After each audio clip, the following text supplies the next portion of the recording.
मोर GF असेल ना आरु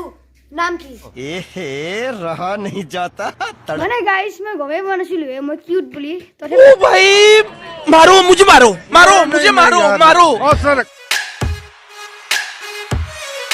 हेलो गाइस नमस्कार and welcome back to my YouTube channel माने गाइस बहुत दिन का ब्लॉग सब वीडियो सीडियो कई दिया नसिलु माने गाइस इसे जुआ नसिल तो आज पर एकदम धमाका ब्लॉग দি देखिम আপোনালোকে চাব আজিৰ ভিডিওটো এটা কিউএনএ ভিডিও বলে যাইছে মানে মই ইনষ্টাগ্ৰামত এখন পোষ্ট দিছিলো যেন যি মন যায় খুদা মই ইউটিউবত ভিডিও বনাই এনসার দিম তো সেই কোৱেশ্চনবোৰৰ এনসাৰ আজি মই দিম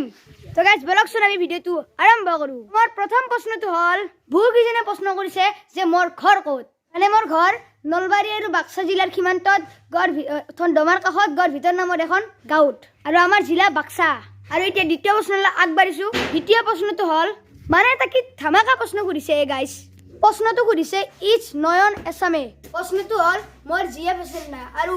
নাম কি গাইস প্ৰশ্নটো মস্ত ডেঞ্জাৰ লাগিলে কি উত্তৰ দিয়া এতিয়া মই সকলো বস্তুতে দুটা দিশ থাকে ভাল দিশ আৰু বেয়া দিশ ইতিয়া জিএফ মানে হল গাৰ্লফ্ৰেন্ড মানে গাৰ্ল মানে ছোৱালী আৰু ফ্ৰেন্ড মানে বন্ধু ইয়া স্কুলত পঢ়া তোমাৰ ছোৱালী বন্ধু আছে বহুত আছে বাহিৰতো আছে এক নম্বৰ বন্ধু বুলি ধৰিলে মই নিজৰ মায়ে হ'ব আমাৰ মাওতো ছোৱালী আছিল তো এতিয়া তৃতীয় প্ৰশ্নটো হল 0x লিসা 0x সুধিছে তুমি কিমান ক্লাছত পঢ়া আৰু কিমান ক্লাছৰে পৰা ইনষ্টাগ্ৰাম ৰিলছ বনাইছা মই বৰ্তমান ক্লাছ 5ত পঢ়িছো আৰু মই ইউটিউব খুলিছিলো ক্লাছ 3ত পৰা আৰু ইনষ্টাগ্ৰাম খুলিছো ক্লাছ 4ৰ পৰা আৰু এটা প্ৰশ্ন আছে সিম্পল বয় বুলি যে খুদিছে মোৰ ঘৰত কোন কোন আছে মোৰ ঘৰত মই মা দেউতা ভাইটি আৰু ককা আইতাও আছে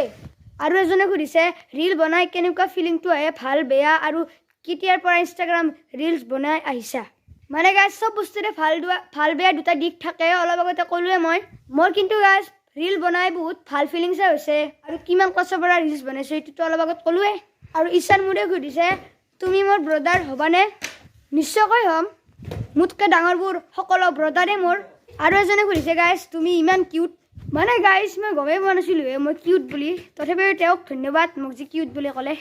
আৰু এজনে খুদিছে বাবু তোমাৰ চকু যদি বহুত ভাল লাগে ঠিক আছে আপোনালোকে ভাল লগা বুলি ক'লে মোৰো বহুতে বেছি ভাল লাগে সদায় ভাল লগা হৈ থকাৰ কাৰণে আশীৰ্বাদ কৰিব তো আজি ভিডিওটো ইমানতে সমাপ্ত কৰিলো আৰু কমেন্ট কৰা সকলোকে মোৰ অন্তৰৰ পৰা বহুত ধন্যবাদ জ্ঞাপন কৰিলো আৰু যদি গাইস ভিডিওটো ভাল পালে তেনেহলে লাইক কমেন্ট শেয়াৰ আৰু যি সকলোবিলাক কৰি দিব তো বাই বাই